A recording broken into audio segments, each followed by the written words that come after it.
Hey, it's Erin Acupuncture. It's a day of the week.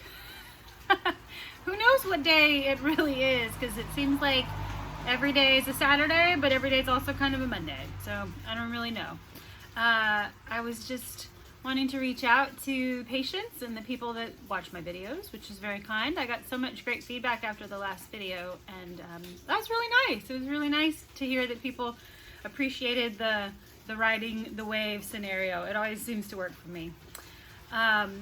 So I was thinking about what to say, and one thing that seems to be somewhat common at this point in our experience. We've been home for a while. I know my family's been in the house for about 5 to 6 weeks now. And a lot of patients that I've spoken to have said they're depressed. They think they're depressed, or there's some form of depression that's starting. And so I always ask, okay, well, what does that mean? What's going on? And one of the common denominators is, well, I'm exhausted. I'm just so tired. I don't want to do anything. I don't really have any motivation. I don't want to get up.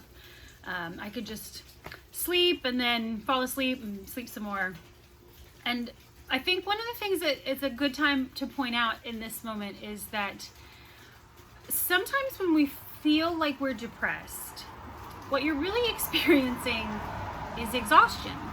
And I think at this point, a lot of people are experiencing exhaustion and mistaking it for a mood disorder. And here's the thing. So when we're in our mode and we're in go, go, go, go, go, and we're 9 to nothing, we've got our schedule and we have our routine, and you have those mandatories, I have to get up at 5:30 in the morning to get my kids on the bus. It's not an option.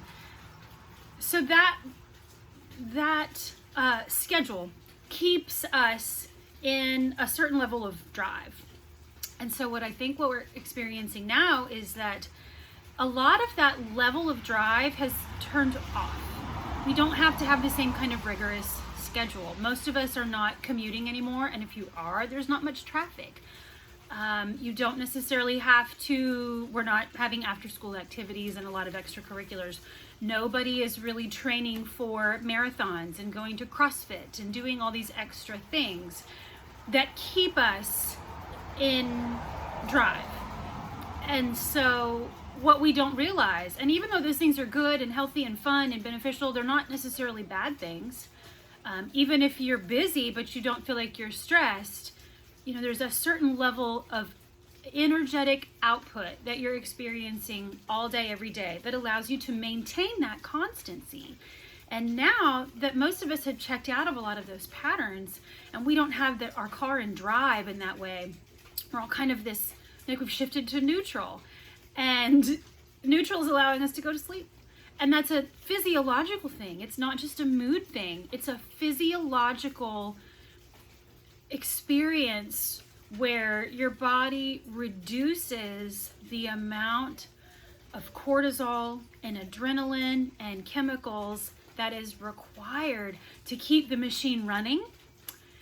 And once you shut that down for a long enough time, that cascade gets really quiet. And then what you can find underneath it is how fatigued your body really is. It's easy, like an object in motion tends to stay in motion. So when we're in that mode, even if you don't feel exhausted, you don't feel it. That's not your experience of it, because you stay in motion. But once you come to rest, a lot of people feel like they're sinking. It's like, I'm sinking like a stone. Like there just doesn't seem to be a bottom. But that's physiology letting you know you are exhausted. And the things that we normally use to keep ourselves going, obviously we use caffeine, other stimulants, energy drinks. Some people use sugar. Some people use exercise. Exercise can easily be abused, just like anything else. And for a lot of people, exercise is a rigorous discipline, but it keeps them in go. It fuels that capacity to keep powering on. And so because we've deemed it good or healthy, or your physical exterior looks nice the way that we've decided that we should look, that it's a healthy thing. But in honesty, all energy, like, right, matter is not created or destroyed, right? Energy exchanges forms. So all the energy that is required to get through those days and those workouts and those routines and those weekends, it comes from somewhere. And Chinese medicine always says that you have basically like an energy bank of reserves. And we're drawing on those reserves all the time. But in our culture, we very rarely put much back. If we go back to the video that we talked about a long time ago about staying in winter and staying in the seed and staying in hibernation, that's what you're doing, is you're trying to restore your reserves that allow you to do growth and transformation for the rest of the year. But again, especially where I live in Florida, it doesn't get cold enough to force people indoors. So we tend to stay and drive a long time. So I think that what people might be experiencing as depression is actually more of a physiological exhaustion, fatigue. And the answer is actually to rest.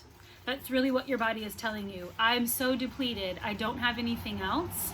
And like kick-starting that gear every day, it just doesn't seem to work. So while you have this opportunity, indulge it.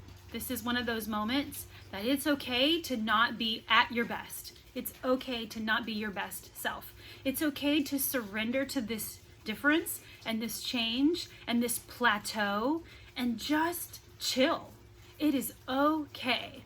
And as things start coming back to life in the next several weeks, we're going to see things moving and graduating. And what I'm hoping will come out of this is that my patients and my peers and my community and all the people around might discover that what they thought was a healthy routine isn't, and that it's not necessarily everything to be so physically burdened all the time and constantly in motion and constantly in a social setting. And perhaps it's equally as rewarding to be at home and to be well rested and to be more balanced in the way that we live our life. And I think that would be a gift for our culture and for people around the globe to remember how important it is to be settled, to be content with the stillness and the being at home. And if your home isn't what you want it to be, then cultivate your home. The answer isn't just never go home. If you're not happy with what's at home, our answer is oftentimes to flee and to just not be at home and keep ourselves distracted so we don't have to worry about it. But really what you probably should do is cultivate that home and figure out the things that do make you happy being there, and be there more, and rest, recover, and allow your body to maintain a much more even physiology. So don't be surprised if when you come back, you don't feel like you come back at this level.